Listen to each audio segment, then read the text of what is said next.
జై శ్రీరామ్. శ్రీమాత్రే నమః. శ్రీ గురుభ్యో నమః. ఈ విశ్వవసు నామ సంవత్సరంలో ద్వాదశ రాశుల వాళ్ళకి, ద్వాదశ లగ్నాల వాళ్ళకి ఈ విశ్వవసు నామ సంవత్సరం ఎలాంటి ఫలితాన్ని తెచ్చిపెట్టబోతూ ఉంది, ఏ ఏ విషయాల్లో అనుకూలతలను సూచిస్తుంది, ఏ ఏ విషయాల్లో శుభత్వాన్ని సూచిస్తుంది, ఏ ఏ విషయాల్లో అదృష్టాన్ని సూచిస్తుంది, అలాగే ఏ ఏ విషయాల్లో జాగ్రత్తలను సూచిస్తుంది. జాగ్రత్తలు సూచిస్తూ ఉన్నప్పుడు మనకి ఆ విషయాల్లో మనం పర్టికులర్ విషయాల్లో కనుక మనం జాగ్రత్తగా ఉంటే కనుక మనకి ప్రతికూల పరిస్థితులు లేనట్లే. ఫస్ట్ మనం అక్కడ మనకి ప్రాక్టికల్ రెమెడీ ఏంటంటే జాగ్రత్తలు సూచించే అంశాల్లో మనం జాగ్రత్త పడితే కనుక ప్రతికూలతల్ని మనం అధిగమించినట్లే. అసలు ప్రతికూల పరిస్థితులు జాగ్రత్తలు ఒక్కొక్కసారి మనకి తెలియకుండా, జాగ్రత్తలు చూసుకోకుండా, సూచనలు చూసుకోకుండా కొన్ని పనులు చేయడం వల్ల ప్రతికూల పరిస్థితులు వస్తాయి. అసలు ప్రతికూల పరిస్థితులను అధిగమించడానికి ఎలాంటి పరిహారాలు చేసుకోవాలో మనం ఈ సంవత్సరం చూద్దాము. విశ్వవసు నామ సంవత్సరంలో మొదటగా ఈ విశ్వవసు నామ సంవత్సరంలో మనకి గోచర గ్రహస్థితుల గురించి తెలుసుకొని తదుపరి మనం రాశుల వారీగా మాట్లాడుకుందాము. మొదటగా దేవగురువు అయిన బృహస్పతి మే నెల సగం వరకు కూడా ఆయన సంచారము వృషభ రాశిలో ఉంటుంది. మే నెల సగం తర్వాత నుంచి ఆయన మిథున రాశిలోకి ఆయన సంచారం సాగుతుంది. అప్పుడే మనకి సరస్వతి నది పుష్కరాలు కూడా వస్తాయి. ఆయన ఎప్పుడైతే మిథున రాశిలోకి అడుగు పెడతాడో అప్పుడు సరస్వతి నది పుష్కరాలు వస్తాయి. అలాగే శనీశ్వరుడి సంచారం మీనరాశిలో ఈ సంవత్సరం నుంచి ప్రారంభమవుతూ ఉంది.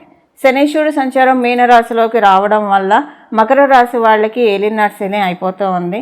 అలాగే వృశ్చిక రాశి వాళ్ళకి అర్ధాష్టమ శని అయిపోయింది.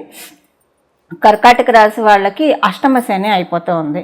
ఇప్పుడు ఏలినాటి శని మేషరాశి వాళ్ళకి ప్రారంభమైంది ఈ సంవత్సరం నుంచి, విశ్వవసు నామ సంవత్సరం నుంచి. అలాగే సింహరాశి వాళ్ళకి అష్టమ శని ప్రారంభమైంది. ధనురాశి వాళ్ళకి అర్ధాష్టమ శని ప్రారంభమైంది. శనీశ్వరుడు గోచార గ్రహస్థితుల రీత్యా ఆయన మీనరాశి సంచారం రీత్యా ఇక్కడి నుంచి 2.5 ఏళ్ల పాటు మేషరాశి వాళ్ళకి ఏలినాటి శని, మేషరాశి వాళ్ళకైతే 7.5 సంవత్సరాలు ఏలినాటి శని అప్లికేబిలిటీ ఉంటుంది. 2.5 సంవత్సరాలు సింహరాశి వాళ్ళకి అష్టమ శని ఉంటుంది. అలాగే 2.5 సంవత్సరాలు ధనుసు రాశి వాళ్ళకి అర్ధాష్టమ శని ఉంటుంది. మీనరాశి వాళ్ళు కూడా ఏలినాటి శనిలోనే ఉన్నారు. కుంభరాశి వాళ్ళు కూడా ఏలినాటి శనిలోనే ఉన్నారు. కుంభరాశి వాళ్ళకి ఏలినాటి శని ఇంకా 2.5 సంవత్సరాల్లో అయిపోతుంది. మీనరాశి వాళ్ళకి ఇంకా 5 సంవత్సరాలు ఏలినాటి శనిలో ఉన్నారు. మేషరాశి వాళ్ళకి ఇప్పుడే ఏలినాటి శని మొదలైంది. అలాగే రాహుదేవుడు మరియు కేతుదేవుడు ఈ సంవత్సరం ప్రారంభంలో శనీశ్వరుడు మరియు రాహుదేవుడు కలిసి మీనరాశిలో సంచారం చేస్తారు. మే నెల చివరిలో రాహుదేవుడు సింహరాశిలో మీనరాశిలో నుంచి కుంభరాశిలోకి వస్తున్నాడు. మీనరాశిలో సంచారం చేసే రాహుదేవుడు మీనరాశిలో నుంచి కుంభరాశిలోకి వస్తున్నాడు. అలాగే కేతు భగవానుడు కన్యారాశిలో ఆయన సంచారం చేస్తూ ఉన్నారు. కన్యారాశిలో సంచారం చేసే కేతు భగవానుడు కన్యారాశి నుంచి సింహరాశిలోకి అడుగుపెట్టబోతూ ఉన్నాడు. సో ఇది మనకి గోచారంలో ఉన్న గ్రహస్థితుల్లో సంచారము. మేలో 3 ప్లానెట్స్ మారుతున్నాయి. గురు భగవానుడు మేలో మిథున రాశిలోకి వస్తున్నాడు వృషభ రాశిలోంచి. మే చివరిలో రాహుకేతువులు కూడా వాళ్ళ గ్రహ సంచారాన్ని మారుస్తూ ఉన్నారు. ఇన్నాళ్ళు మీన రాశిలో ట్రాన్సిట్ చేసిన రాహు భగవానుడు ఇప్పుడు కుంభరాశిలోకి రావడము, అలాగే కేతు భగవానుడు కన్యా రాశిలో ట్రాన్సిట్ చేసిన కేతు భగవానుడు సింహరాశిలోకి రావడము. ఇవి గోచారంలో ఉన్న గ్రహ గమనాలు. ఈ గోచారంలో ఉన్న గ్రహ గమనాలను అనుసరించి అన్ని రాశుల వాళ్ళకి ఎలాంటి ఫలితాలు ఉంటాయి ఈ విషయాలు మనం తెలుసుకుందాము. ఆదాయ వ్యయము, రాజ్యపూజ్యం, అవమానం వీటితో పాటుగా మనం తెలుసుకుందాము. కన్యారాశి వాళ్ళకి ఆదాయం 14, వ్యయం 2, రాజ్యపూజ్యం 6, అవమానం 6. మీరు కన్యారాశిలో పుట్టిన, కన్యా లగ్నంలో పుట్టిన అంటే 12 రాశుల్లో మీరు ఏ రాశి అయినా సరే మీ లగ్నం మీకు తెలిసింది మీకు కన్యా లగ్నం అయితే మీకు ఈ ఫలితాలు మీకు ఈ ఫలితాలు వర్తిస్తాయి. కన్యారాశిలో పుట్టిన వాళ్ళకి, కన్యా లగ్నంలో పుట్టిన వాళ్ళకి మీకు సప్తమ స్థానంలో శనీశ్వరుడు సంచారం చేస్తూ ఉన్నాడు. సప్తమ స్థానంలో శనీశ్వరుడి సంచారము, అలాగే మే నెల మధ్యమార్థం నుంచి, మే మాసం మధ్యమార్థం నుంచి గురు భగవానుడు మీకు దశమ స్థానంలో సంచారము, అలాగే మే నెల చివరిలో కేతు భగవానుడు మీ రాశి నుంచి మీకు వ్యయ స్థానంలో, అలాగే రాహు భగవానుడు మీకు షష్ఠ స్థానంలో సంచారం జరుగుతుంది. ఇప్పుడు వీటికి సంబంధించి మీకు ఎలాంటి ఫలితాలు వస్తాయంటే ఈ సంవత్సరం కావచ్చు, అసలు శనీశ్వరుడు మనం తీసుకుంటే కనుక ఈ రాబోయే 2.5 సంవత్సరాల లోపల మీకు ఒక మంచి గృహయోగాన్ని ఆయన కలిగిస్తున్నాడు. మీ జన్మజాతకం బాగా ఉంటే స్వగృహాన్ని ఆయన ఇచ్చేస్తాడు. అంటే స్వగృహానికి ఇప్పుడు అనుకూలంగా ఉంటే లేకపోతే స్వగృహానికి అనుకూలంగా లేకపోతే ఒక మంచి పెద్ద ఇంట్లోకి మిమ్మల్ని తీసుకెళ్తాడు, చాలా మంచి పెద్ద ఇంట్లోకి మిమ్మల్ని తీసుకెళ్తాడు. అది రెంటెడ్ హౌస్ అయినా సరే, అంటే మీకు అది కలిసి వచ్చే ఇల్లు అవుతుంది. సో అది మీకు బాగుంటుంది. అక్కడికి వెళ్ళిన తర్వాత అమ్మయ్య ఇక్కడికి వచ్చాం ప్రశాంతంగా ఉంది అని డెఫినెట్గా అనుకుంటారు. కొంచెం దూరంగా తీసుకెళ్తాడు. రెంటెడ్ హౌస్ అయినా సొంత ఇల్లు అయినా మీరున్న చోటు కంటే చాలా దూరంగా మీరు వెళ్ళాల్సి వస్తారు. ఎందుకంటే కొంత రేడియస్ మారితేనే ఇక్కడ, ఎందుకంటే ఆయన మీ రాశి నుంచి కరెక్ట్గా సప్తమ స్థానంలో సంచారం చేస్తున్నాడు. అంటే మిమ్మల్ని కూడా మీరున్న చోటు నుంచి చాలా దూరం తీసుకెళ్ళి అప్పుడు ఇస్తాడు. ఇదొకటి ఆయన చేస్తూ ఉన్నాడు. సో శనీశ్వరుడు మీ రాశి మీద దృష్టి పెడుతూ ఉన్నాడు, సప్తమ దృష్టితో మీ రాశిని చూస్తూ ఉన్నాడు, తృతీయ దృష్టితో మీ నవమ స్థానాన్ని చూస్తూ ఉన్నాడు, అలాగే దశమ దృష్టితో మీ చతుర్థ స్థానాన్ని వీక్షిస్తూ ఉన్నాడు. దశమ దృష్టితో మీ చతుర్థ స్థానాన్ని వీక్షించడము వల్ల ఏంటంటే మీరు అనుకున్న లొకాలిటీలో మీకు ఇల్లు దొరక్కపోవచ్చు, కొంచెం దూరం అయితే తీసుకెళ్తాడు. బట్ అది మీకు కలిసి వచ్చేట్టు చేస్తాడు. మరి ఏదో ఒక అసంతృప్తి ఇచ్చి కానీ ఆయన ఫలితాలను ఇవ్వలేడు ఇప్పుడు. అందువల్ల అక్కడ వ్యయ స్థానం కదా మనకి సహజకాల పురుషుడు కుండలిలోంచి అది వ్యయ స్థానం అయింది కాబట్టి ఏదో ఒక అసంతృప్తి ఇచ్చే ఆయన మీకు బ్లెస్సింగ్స్ ఇవ్వాలి. సో మీరు అనుకున్న లొకాలిటీలో మీకు ఇల్లు దొరక్కపోవచ్చు, లేదా స్వగృహం అయితే పెద్దదైనా కూడా అభిప్రాయ భేదాలు ఉండొచ్చు మీకు మీ కుటుంబ సభ్యులకి, ఇది కాదు అని చెప్పి ఏదో ఒక అసంతృప్తితోటి మీకు ఈ రెండిట్లో ఏదైనా ప్రసాదిస్తూ ఉన్నాడు శనైశ్వరుడు. మీ రాశి మీద ఆయన సప్తమ స్థానంతో చూడడం వల్ల కర్మకారకుడు కాబట్టి నెక్స్ట్ మీకు మీనరాశి నుంచి ఆయన మేషరాశిలోకి వెళ్ళిన తర్వాత మీకు అష్టమ శని ప్రారంభం అవుతుంది. అష్టమ శని రావడానికి ముందే మీకు అష్టమ శని ఎఫెక్ట్స్ పడకుండా ఉండడానికి మిమ్మల్ని మీరు ఎంత వీలైతే అంత చాలా ఇన్ అండ్ అవుట్ చాలా ప్యూర్గా ఉంచుకోవడానికి ప్రయత్నించండి. అంటే ఆల్రెడీ మేము ప్యూర్గా ఉన్నామంటే ప్రతిరోజు ఒక ఆత్మవిమర్శ చేసుకోవాలి. మనకి తెలియకుండానే చాలా తప్పులు దొర్లుతూ ఉంటాయి మన లైఫ్లో. ఇవాళ మన వల్ల ఎవరైనా బాధపడ్డారా, ఇవాళ మన వల్ల ఎవరైనా ఆనందపడ్డారా, అసలు ఇవాళ మనం ఏం పనులు చేసాం, కరెక్ట్ చేసామా, తప్పు చేసామా, ఈ చెక్ ఒకటి మీరు పెట్టుకుంటూ ఉంటే కనుక మీకు ఇది చాలా, అంటే ఇప్పుడు ఈ ట్రాన్సిట్ బాగుంటుంది, రాబోయే అష్టమ శని కూడా మిమ్మల్ని ఇబ్బంది పెట్టకుండా అష్టమ శని మీకు చాలా మంచి ఫలితాన్ని ఖచ్చితంగా ఇచ్చే తీరుతుంది. అంటే ఆయన మేషరాశిలోకి ఇప్పుడు కాదు 2.5 years తర్వాత సంగతి నేను మాట్లాడుతున్నాను. ఇప్పుడైతే ఇది అప్లికేబిలిటీ ఉండదు. బట్ ఆయన ముందుగానే మనం రిజర్వ్ చేసుకోవడానికి యోగాల్ని మీరు రిజర్వ్ చేసుకోవడానికి ఇప్పుడు ఈ పాయింట్ చెప్తున్నాను. అలాగే ఇంకా ఏ విషయాల్లో అంటే ఎక్కువగా మిమ్మల్ని మీరేంటంటే మీరు కొంచెం పాలిటిక్స్లోకి లాగుతూ ఉంటారు మిమ్మల్ని మీ చుట్టూ ఉన్నవాళ్ళు. పాలిటిక్స్లోకి లాగడం అంటే అది మీకు మంచిగా జరుగుతుంది. ఒకవేళ వాళ్ళు మీకు ఇప్పుడు పాలిటిక్స్ అనేది మనకి హెల్దీ వేలో ఉంటుంది, అన్హెల్దీ వేలో ఉంటుంది. సో మీ జన్మజాతకం బాగా ఉంటే హెల్దీ వేలో, అంటే మీకు చాలా, అంటే మీకు తెలియకుండానే కొన్ని వర్కింగ్స్ జరిగి మీకు ఒక మంచి పొజిషన్ వస్తుంది. అది ఉద్యోగస్తులు కావచ్చు, వ్యాపారస్తులు కావచ్చు. ఒకవేళ జన్మజాతకం బాగోకపోతే మీకు ఇష్టం లేని కొన్ని సిచ్యువేషన్స్, పరిస్థితులు చూస్తారు. బట్ అవే మీకు నిత్యంలో అవుతాయని మీరు ఇక్కడ తెలుసుకోవాలి అంతే ఇక్కడ. అలాగే మీకు దశమ స్థానంలో గురు భగవానుడు సంచారం చేస్తూ ఉన్నాడు. దశమ స్థానంలో ఆయన సంచారం చేస్తూ సొసైటీలో మీకు మంచి పొజిషన్ ఆయన ఇస్తూ ఉన్నాడు. డెఫినెట్గా సొసైటీలో ఈ సంవత్సరం లోపల ఒక మంచి టర్నింగ్ పాయింట్ అయితే మీకు ఇస్తున్నాడు. ఈ ట్రాన్సిట్ విశ్వవసునామ సంవత్సరంలో మీరు అది చూస్తారు.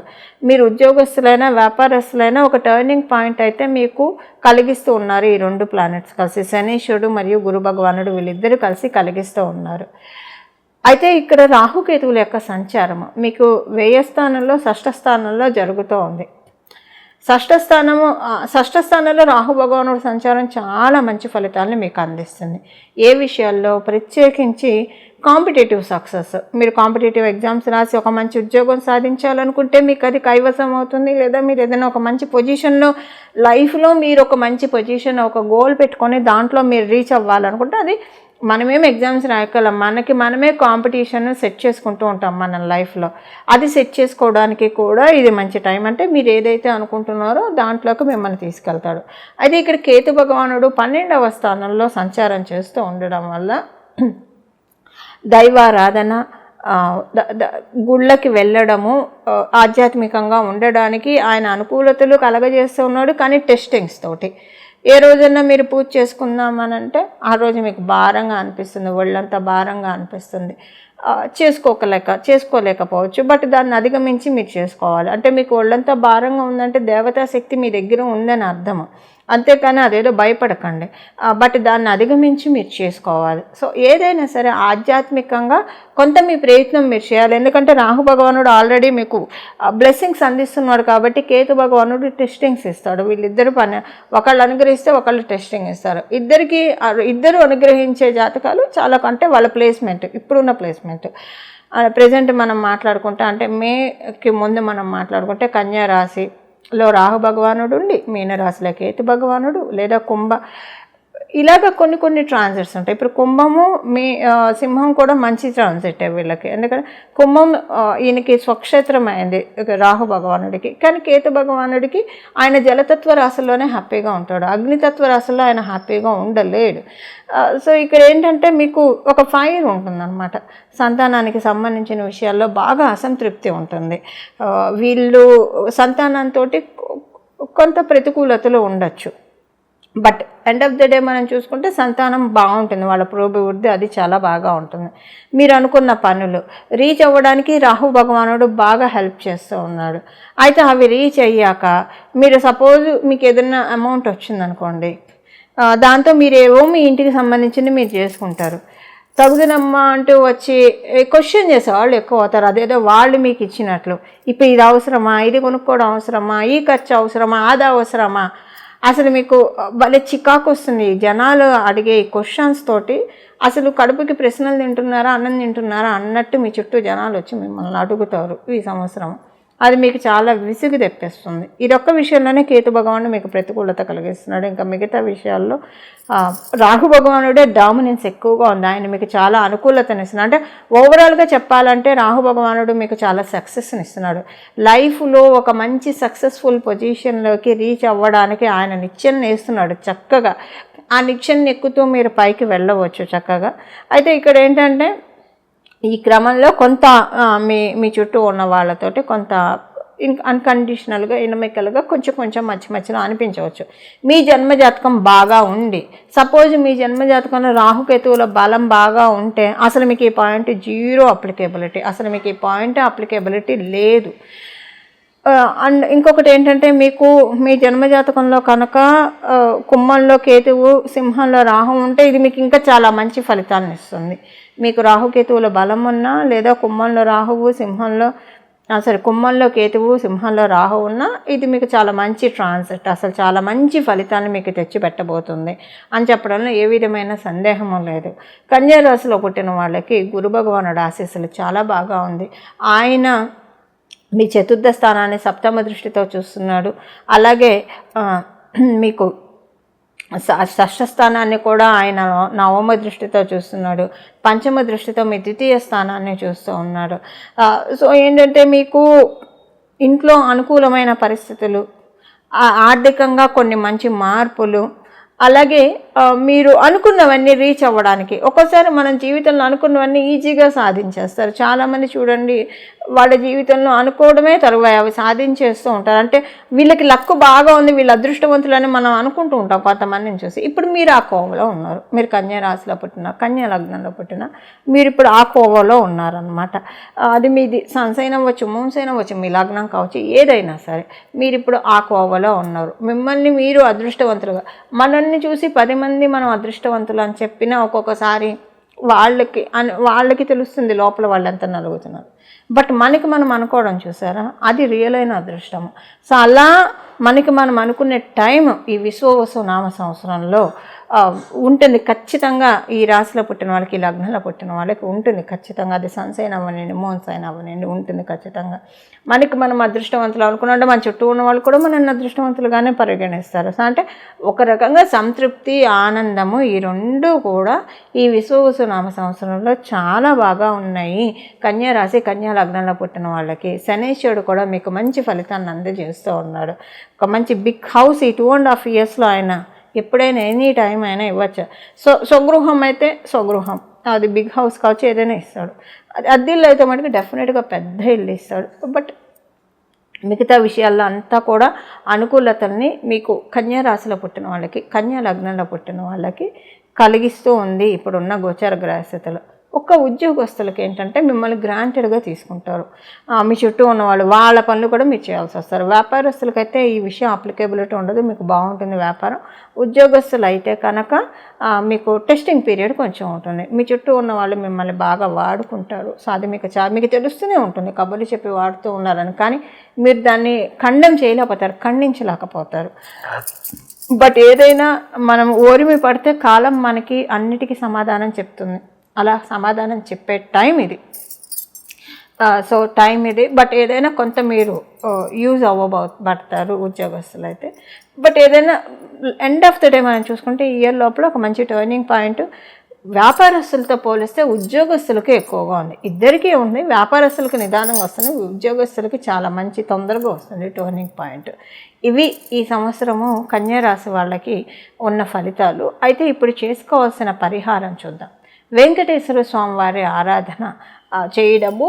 ప్రతి శనివారము కూడా వెంకటేశ్వర స్వామి వారి సుప్రభాతం వింటే చాలా మంచి, ప్రతిరోజు వింటే చాలా మంచిది. ప్రతి శనివారము వెంకటేశ్వర స్వామి వారి సుప్రభాతం వినడం, ప్రతిరోజు గోవింద నామాలు 3 సార్లు చదువుకోవడం, మనసులో గోవింద గోవింద గోవింద గోవింద గోవింద గోవింద గోవింద గోవింద అని మనసులో అనుకుంటూ ఉండడము. వెంకటేశ్వర స్వామి వారిని ఎంత ఆరాధిస్తే ఈ సంవత్సరం మీకు అంతకంతకు రెట్టింపు అనుకూలమైన ఫలితాలు గోచరాలు ఉన్న గ్రహస్థితిలో చక్కగా ఇచ్చి తీరుతాయి. ఇవి ఈ సంవత్సరం విశ్వవసునామ సంవత్సరంలో కన్యా రాశి వాళ్ళ యొక్క ఫలితాలు. మంగళం. నమో భగవతే వాసుదేవాయ.